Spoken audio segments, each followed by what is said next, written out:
আল্লাহ। আল্লাহ পাক সাদ্দাদের দিলের খবর জানে না নাই? জানে। বিল্ডিং এর কাজ হইয়া গেল, ডিজাইনিং হইয়া গেল, এই সাদ্দাদের মাথায় তো নষ্ট হইয়া গেছে গো। সে জান্নাতের বর্ণনা শুনেছে যে জান্নাতে আল্লাহ পাক একজন পুরুষকে সুন্দর সুন্দর নারী দিবে, হুর দিবে। অল্প আগে হুজুর বলে গিয়েছে, বলছে না? সাদ্দাত টাকার জোরে তার জান্নাতে, তার বিল্ডিং এ টাকা পয়সা দিয়া অনেকগুলো সুন্দরী সুন্দরী নারীদেরকে জমা করেছে।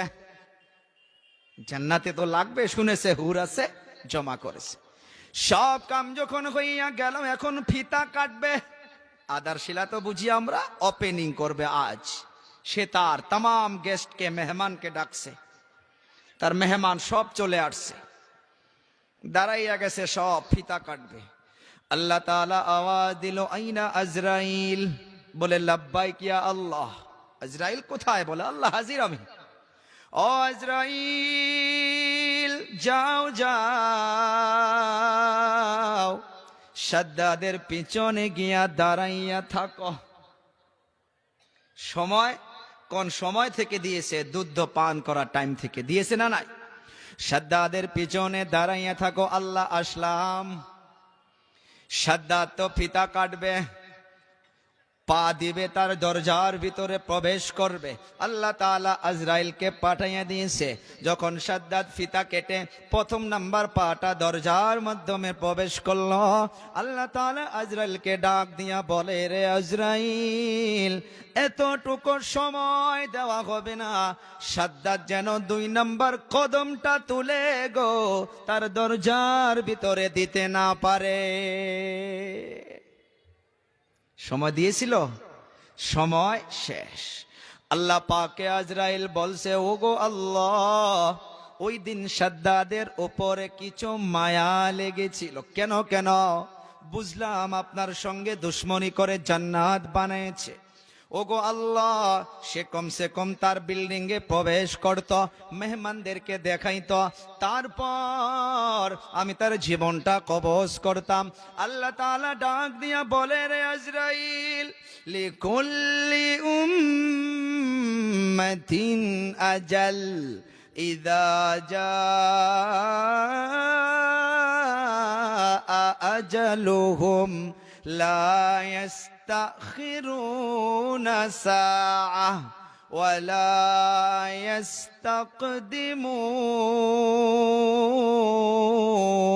ইস্তাকদিমুন। কথাটা কার? জোরে বলি সকলে, আল্লাহর নামটা নিতে ভয় লাগে নাকি গো? জোরে বলি কার কথা? আল্লাহ তাআলা ডাক দিয়া বললে, লিকুল্লি উম্মাতিন আজাল, ইযা জাআ আজালুহুম লা ইস্তাখিরুনা সাআহ ওয়ালা ইস্তাকদিমুন। এই আয়াতটার অর্থ পড়লে দিলটা ধকধক করে ওঠে, কলিজাটা কেঁপে ওঠে বাবাজিরা আমার। আল্লাহ তাআলা ডাক দিয়া বলতেছে, সব মানুষের জন্য ওয়াক্তকে, সময়কে নির্ধারিত করে রাখা হয়েছে, ফিক্স করে রাখা হয়েছে। লা ইস্তাখিরুনা সাআহ। আমার আপনার অনেকগুলো স্বপ্ন থাকতে পারে, অনেকগুলো আশা থাকতে পারে। আমি গাড়ি বানাবো, আমি বাড়ি বানাবো, আমি বিবাহ করব। আল্লাহ তাআলা বলতেছে, যখন তোমার সময় শেষ হইয়া যাবে, লা ইস্তাখিরুনা সাআহ। আর ব্যাখ্যা মুফাসসিরিনে কেরাম অনেকগুলো একমত হয়েছে। ঘড়ির সেকেন্ডের কাঁটা টিক টিক করে একটা চক্কর মারলে 1 মিনিট হয়ে যায়, 1 মিনিট সময় নয়। আল্লাহ পাক বলতেছে, ওরে বান্দা, যখন তোমার দুনিয়া থেকে সময় শেষ হইয়া যাবে, এই দুনিয়ার জমিনে কেউ আর 1 সেকেন্ড দেরি করতে পারবা না। না পারবো গো? কথাটা কে বলেছে? লা ইস্তাখিরুনা সাআহ। আবার শেষের দিকে বলেন, ওয়ালা ইস্তাকদিমুন। বড় বড় মেডিকেলে চলে যান, বড় বড় হাসপাতালে চলে যান। আমি মাঝে মধ্যে গুয়াহাটিতে যাই, গোয়ালপাড়াতে যাই, অনেকগুলো মেডিকেলে দেখা যায় মুরব্বীগুলো, দাদুজানগুলো বিছনায় শুয়ে আছে, উঠতে পারে না, বসতে পারে না, শুয়ে শুয়ে পিঠের মাধ্যমে ঘা হইয়া গেছে। কেউ নিকটে গেলে চোখের পানি ছেড়ে দিয়ে কান্না শুরু করে দেয়, হাত ধরে ধরে বলে যে আল্লাহর কাছে দোয়া করো, আল্লাহ যাতে দুনিয়া থেকে বিদায় করে নেয়, আর দুনিয়া ভালো লাগে না, আর দুনিয়া ভালো লাগে না। হাজারো মৌতের তামান্না করতে পারে কেউ, হাজারো কবরে যাইতে চাইলেও আল্লাহ তাআলা বলেন ওয়ালা ইস্তাকদিমুন, তোমার সময় যতক্ষণ পর্যন্ত শেষ হবে না, তার একটা সেকেন্ডও আগে তুমি কবরে আসতে পারবা না। ইতিহাস সাদ্দাদের সাক্ষী হয়ে আছে না নাই? আল্লাহ পাক সেই জন্য ইতিহাসের কসম খাইলেন। ও যুবক, ও দাদুজান, আমার বাবাজিরা, ও পর্দার আড়ালগত মা ভগ্নীরা, দুনিয়ার জমিনে এমন একটা ইতিহাস গড়ে তুই যান যাতে আনেওয়ালা নসল, আনেওয়ালা লোকগুলো ওই ইতিহাস দেখে ভালো সবক নিতে পারে, ভালো মেসেজ নিতে পারে। আল্লাহ পাক ইতিহাসের কসম খাইলেন। আমি আপনার নাম শুনেছি ফিরআউন। যান মিশরের মিউজিয়ামে চলে যান, অনেকগুলো লাশ আছে, প্রত্যেকটা লাশের মাধ্যমে মেডিসিন লাগাইতে হয়। ফিরআউনের জন্য আল্লাহ পাক কোরআনে বললেন আমি তোকে দুনিয়ার জমিনে ইতিহাস করে রাখবো, আনেওয়ালা নসল যাতে তোকে দেখে দেখে মেসেজ নেয়। এই ফিরআউন নিজেই নিজেকে খোদা দাবি করেছিল, আনা রব্বুকুমুল আলা বলেছিল, বড় রব বলে দাবি করেছিল। আল্লাহ তাআলার পয়গম্বর মুসা কালিমুল্লাহ এই ফিরআউনের অত্যাচার থেকে উনি ওনার কওমকে নিয়ে ওখান থেকে ভেগে যাওয়ার জন্য রওনা হইয়া গেছিল। সম্মুখে পানি আর পানি, কেমন করে পার হইয়া যাবে? মুসা কালিমুল্লাহর হাতে কিন্তু লাঠি ছিল। আল্লাহ পাক একদিন প্রশ্ন করেছিল ওয়ামা তিলকা বিয়ামিনিকা ইয়া মুসা। মুসা আল্লাহর সঙ্গে কথা বলে এত ভালো পাইতো, ওনার খালি ইচ্ছায় হইতো যে আমি আল্লাহর সঙ্গে কথা বলি। আল্লাহ শুধু প্রশ্ন করেছে মুসা তোমার হাতে ওইটা কি? উত্তর ছিল যে আল্লাহ লাঠি। দেখেন জবাব কি দিচ্ছে, ক্বালা হিয়া আসাই আতাওয়াক্কাউ আলাইহা ওয়া আহুশু বিহা আলা গনামি ওয়া লিয়া ফিহা মাআরিবু উখরা। এইটা ছিল মুসার জবাব। আল্লাহ তার লাঠি, এইটা দিয়ে আমি ট্যাগ লাগাই, এইটা দিয়ে আবার আমি বকরিকে পাতা ছিঁড়ে ছিঁড়ে পাতা পেরে পেরে খিলাই। এতটুকু বলে আবার কি বললেন ওয়ালিয়া ফিহা মাআরিবু উখরা, আল্লাহ এর দ্বারা আমার আরো অনেক কিছু কাজ রয়েছে। এইটা এই জন্য বলল যে আল্লাহ যেন আবার প্রশ্ন করে যে আরো কি কাজ, তখন সে জবাব দিতে পারবে, আল্লাহর সঙ্গে কথা বলতে পারবে। মুসা কালিমুল্লাহ উনি ওনার কওমকে নিয়ে রওনা হইয়া গেল। সম্মুখে পানি। আল্লাহ পাক হুকুম করল রে মুসা তোমার হাতে যে লাঠি রয়েছে পানির মাধ্যমে তুমি আঘাত করো। আল্লাহ পাক পানির মাধ্যমে রাস্তা তৈয়ার করে দিল। মুসা আলাইহিস সালাতু ওয়াস সালাম ওই তার কওমকে নিয়ে পার হইয়া গেল। ফিরআউন মনে করলো এইটা আমার জন্য রাস্তা হয়েছে, উনিও ওর কওমকে নিয়ে রওনা হইয়া গেল। আধা রাস্তায় যাওয়ার সাথে সাথে আল্লাহ পাক হুকুম করলো ওই পানি ফিরআউনকে এবং তার লস্করকে, তার সৈন্য বাহিনীকে ওই পানির মাধ্যমে ডুবে খতম করে দিল। আজ অব্দি ফিরআউনকে পোকা মাকড় মাছি পর্যন্ত এত ঘৃণা করে, তার শরীরে একটা মাছি পর্যন্ত পড়ে না। আল্লাহ পাক ইতিহাস করে রাখছে না নাই? সেই জন্য আল্লাহ ইতিহাসের কসম খাইলেন, সময়ের কসম খাইলেন। এই সময়ের কসম খেয়ে আল্লাহ পাক বললেন ইন্নাল ইনসানা লাফি খুসর। শুনলে আগে অবাক হইয়া যাবেন। ইন্না শব্দর মানা অবশ্যই, নিশ্চয়। আল ইনসান শুধু মুসলমানকে বলে নাই, এই ইনসানের মাধ্যমে সব মানব জাতি শামিল রয়েছে। এই যে প্রোগ্রাম হচ্ছে, কোরআনের আলোচনা হচ্ছে, মুসলমান কোনোদিন বলে না যে মুসলমানের কোরআনের মাহফিল শুধু মুসলমান শুনবে, হিন্দু ভাইও শুনতে পারবে, বৌদ্ধ ভাইও শুনতে পারবে, অন্যান্য জাতিদেরকেও আমরা দাওয়াত দেব, তারাও শুনতে পারবে। মুসলমান কোনোদিন তাদেরকে বাধা করবে না। না করবে? কেউ বাধা করবে না, শুনতে পারে। আল্লাহ পাক বললেন ইন্না, নিশ্চয়, ইন্নাল ইনসানা লাফি খুসর, সব মানুষ ধ্বংসের রাস্তায়, সব মানুষ ক্ষতিগ্রস্তর মাধ্যমে।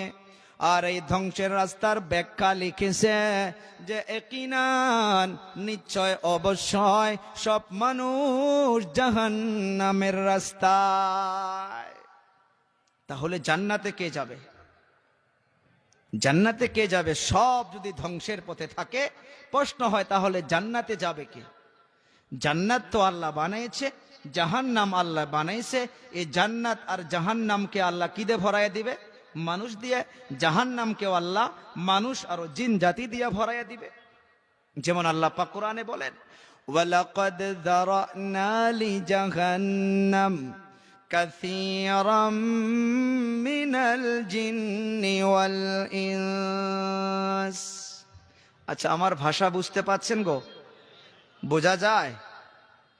হ্যাঁ, আবার আমি বলতে থাকবো, আপনারা বুঝবেন না, তো অবশেষে মাথা খুঁজে খুঁজে আমাকেও চলে যাইতে হবে, আপনারাও চলে যাবে। বোঝা যাচ্ছে না? মাশাআল্লাহ, আমার দাদু জান মুরব্বী বলছে যে না, বোঝা যাচ্ছে। আমি চেষ্টা করছি গো আপনাদের ভাষা শেখার জন্য, আর কয়েকবার আসলে শিখে ফেলবো। ইন্নাল ইনসানা লাফি খুসর, এখানে ধ্যান দেবেন ভাই। সব মানুষ জাহান্নামের রাস্তায়, তো জান্নাতে যাবে কে? ইমামে গাজালি রহমাতুল্লাহ আলাইহি লিখেছেন, উনি একটা বরফ বিক্রি করনেওয়ালার কাছ থেকে এই সূরা আসরের তাফসীর শিখেছে।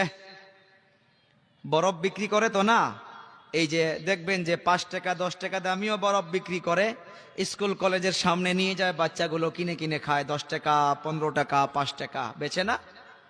বাজারের মাধ্যমে একজন বরফ বিক্রি করনেওয়ালা বরফ বাজারে নিয়ে গিয়েছে। ওই বরফ বিক্রি করনেওয়ালা বিকাল পার হয়ে যাচ্ছে, সময় চলে যাচ্ছে, বাজার লাখে লাখে লাখে লাখে শেষ হয়ে যাবে। একটা বাজার লাগলে সেটা কিন্তু থাকে না। এই যে জলসা, এটাকে পুরো রাত থাকবে না, অবশেষে শেষ হয়ে যাবে। ওই বরফ বিক্রি করনেওয়ালা আওয়াজ দিচ্ছে, কে আছো গো, আমার উপরে রহম করো, আমি ধ্বংস হইয়া গেলাম, আমি ক্ষতিগ্রস্ত হইয়া গেলাম, আমি শেষ হইয়া গেলাম, আমার উপরে দয়া করো। মানুষ বুঝছে না, আরে বরফ বিক্রি করবে, সে আবার কি ক্ষতিগ্রস্ত হয়ে যাচ্ছে গো, সে আবার কি নষ্ট হয়ে যাচ্ছে, তার উপরে কি রহম করব, তার উপরে কি দয়া করব। একজন ব্যক্তি ওনার নিকটে চলে গেল, ও ভাই কি হয়েছে, আপনি কি ক্ষতিগ্রস্ত হয়ে যাচ্ছেন?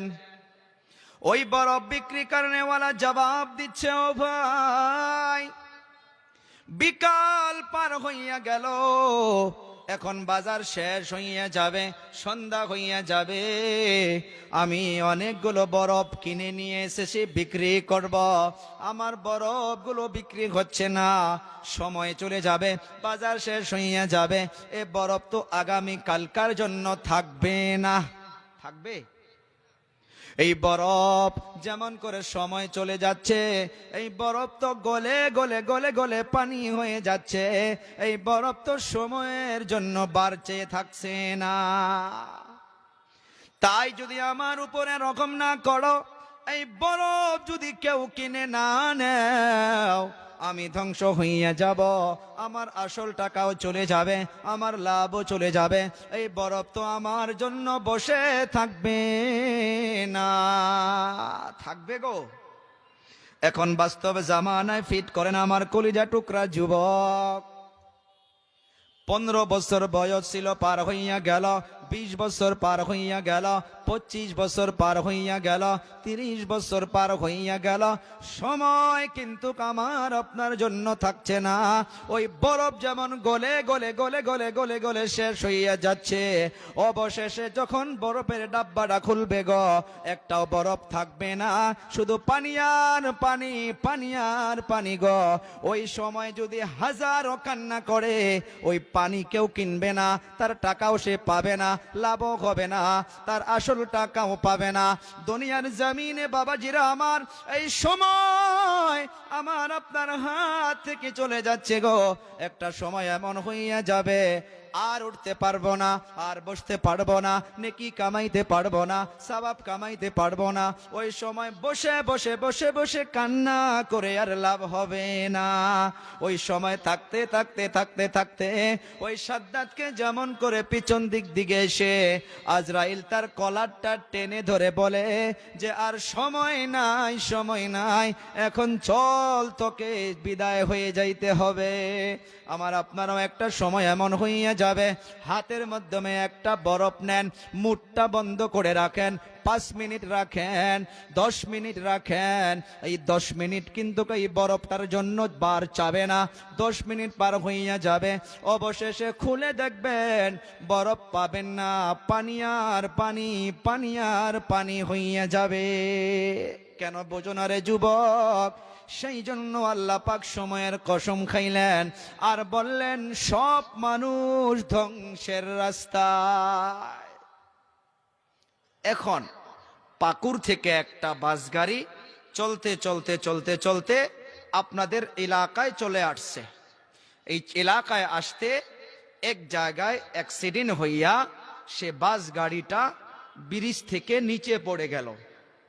আর আপনাদের এলাকায় 4 দোকানে 5 জন ব্যক্তি বসে আছেন, ওখানে আপনারা সমালোচনা করতেছেন যে আহারে একটা বাস গাড়ি আসতে অ্যাক্সিডেন্ট হয়ে সব লোক মরে গেল।